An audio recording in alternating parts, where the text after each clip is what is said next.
Oi pessoal, bom dia. Hoje senti a necessidade de conversar com vocês um pouco sobre a condução do nosso projeto no geral, para a gente ter um pouco de ampassã e direcionamento nessa etapa que é muito importante de coleta de dados. Então, a gente está chegando numa fase imprescindível aí do nosso trabalho, onde a gente precisa parar para pensar se a gente está conseguindo direcionar o que a gente quer fazer para planejar o que a gente vai obter de dados. Veja, a gente nunca vai conseguir direcionar o nosso dado. A gente está tentando coletar dados, mas no trabalho espera-se que ele apresente alguma coisa. Que esses dados sejam coletados também de bibliografia, mas a gente tem que organizar as ideias e apresentar fatos no campo, resultados de discussão do nosso trabalho. Então, até agora a gente já fez uma caminhada de entender áreas, problemas de áreas, problematizamos a hipótese, vimos o método analítico e temos um cronograma. Então, até agora, a gente já planejou quase todas as etapas do nosso trabalho. O que está faltando? Resultado e depois discutir esses dados. Só que se a gente não planeja a coleta desse dado, quando a gente precisa discutir, a gente não tem elementos da situação amostral para conseguir discutir esse dado com melhor propriedade.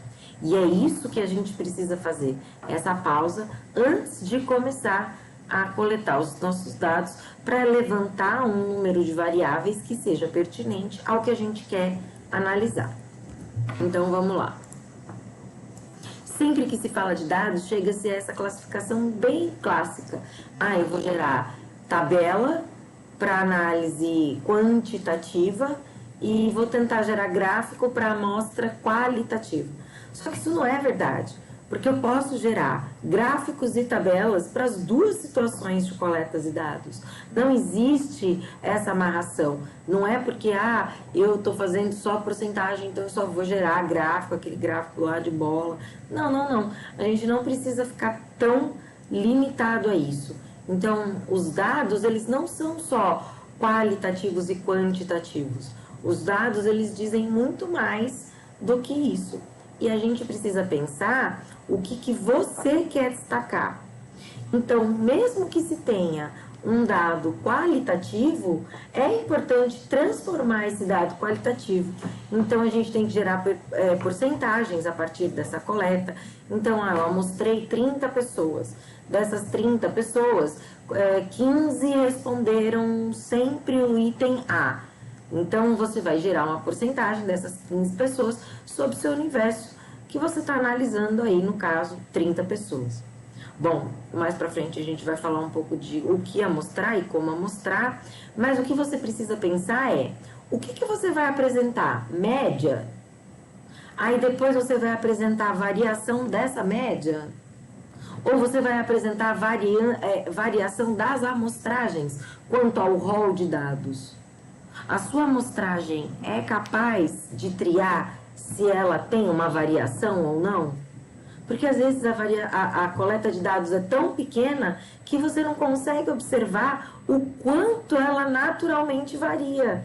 Então esses dados não são muito relevantes.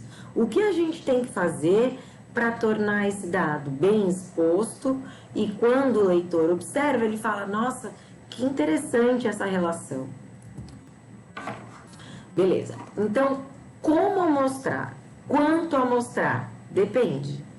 Depende do quê?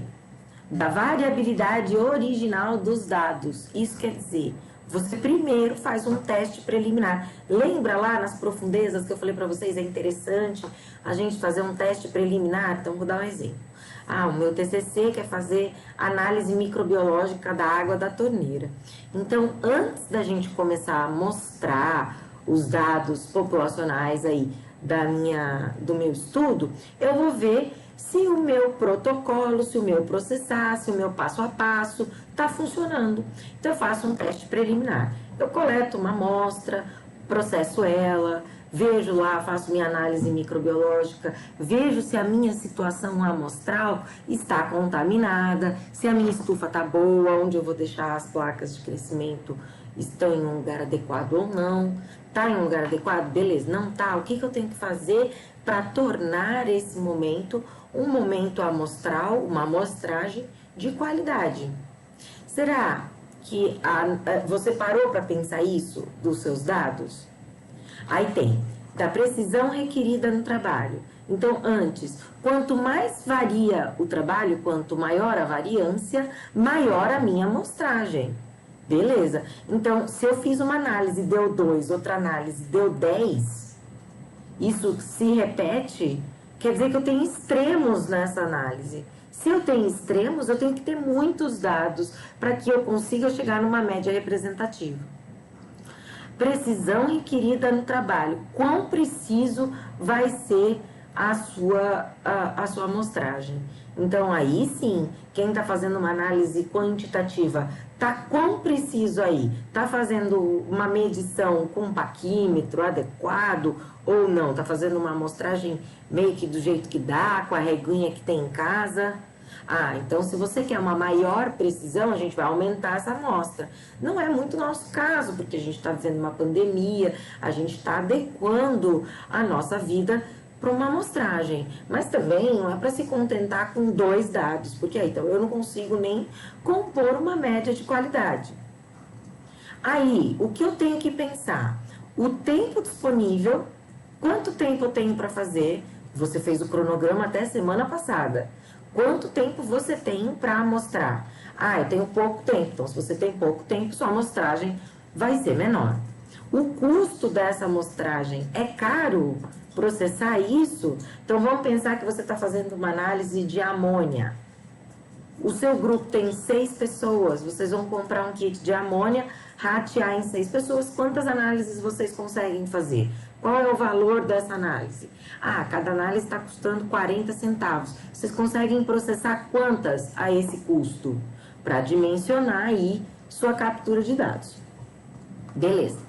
Como que você vai amostrar? Então, existe uma amostragem probabilística e existe amostragens não probabilísticas. O que quer dizer isso?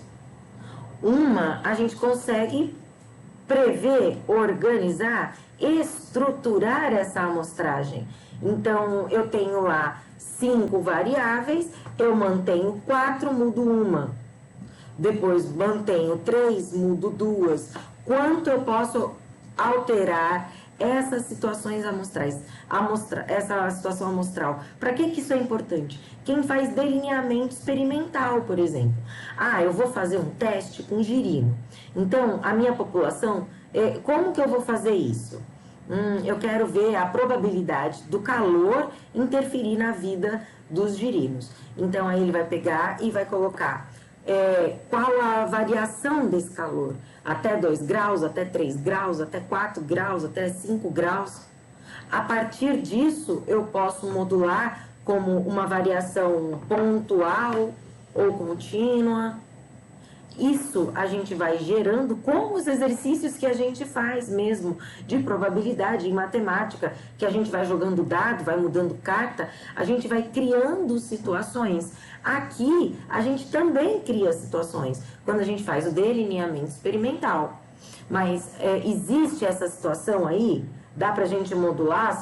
Uma com outra? Tem grupo controle e 2 variáveis? Como que tá isso aí? Não, mas a minha coleta de dado, ela não é probabilística.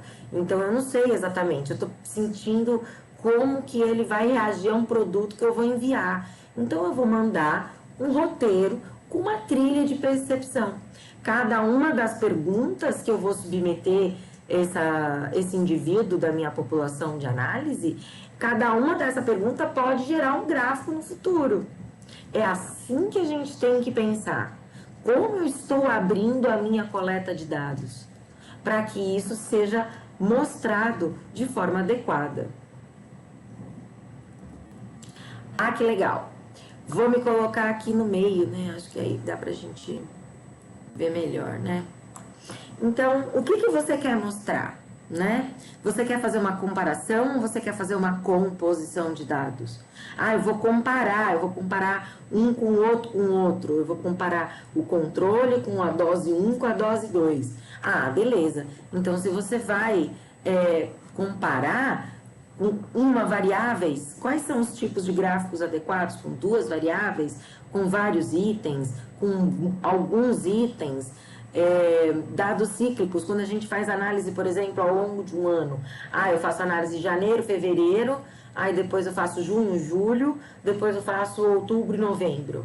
Bom, você escolheu aí momentos e você quer apresentar todos esses dados amostrais. Então, às vezes, isso pode ser como uma amostragem cíclica ou não cíclica. Quando é não cíclica, aí fica um gráfico bem simples, bem didático, né? A gente vê lá todas as amostragens. O que seria aqui, por exemplo? Eu estou fazendo análise de variância populacional. Então, eu vou lá um dia, coloco uma armadilha de insetos, porque eu quero ver a biodiversidade de insetos, para ver se aquele lugar está bem impactado ou não ambientalmente. Uma amostragem de insetos pode ser numa superfície colante. Então, a pessoa cria lá uma fita crepe larga, uma fita colante, e deixa lá um período de tempo. Aí ela vai lá e conta quantos indivíduos tem. Então eu vou apresentar as flutuações dessa população quanto a N. É só número e tempo. Então, aí, olha que gráfico bem didático que ficaria. É uma única população, tá? Então, eu vou mandar essa imagem para vocês, porque existem diversas variáveis aqui, né? Então, se você não quer fazer uma comparação, você quer fazer uma composição de dados, aí você vai ver de alguns períodos, de muitos períodos, dados estáticos, não estáticos, se pode ser 3D, 2D, porque às vezes a gente imagina um gráfico 3D, né? Faz um gráfico 3D, porque a gente tem muitos dados. Então, vamos pensar que a gente tem uma análise de muitos tratamentos, olha aqui, um gráfico 3D, né? Então, imagina, você tem uma população de indivíduos exposta a várias diluições de um tóxico. E aí, você vai ter dentro disso réplicas. Como assim? Então, eu vou ter 10 indivíduos controle, 10 indivíduos a 1,25, 10 indivíduos a 3,5, aí depois a 6,25. Essa crescente de diluições com 10 indivíduos vai te gerar uma amostragem. Essa amostragem você pode apresentar em um gráfico 3D para dizer como que essas diversas populações interagiram com essas variáveis, no caso, um diluente de um tóxico, por exemplo. Então, veja, não é tão simples pensar em exposição de dados, mas já é para a gente começar a pensar, senão não expõe nada. Então, você pode gerar dados, né?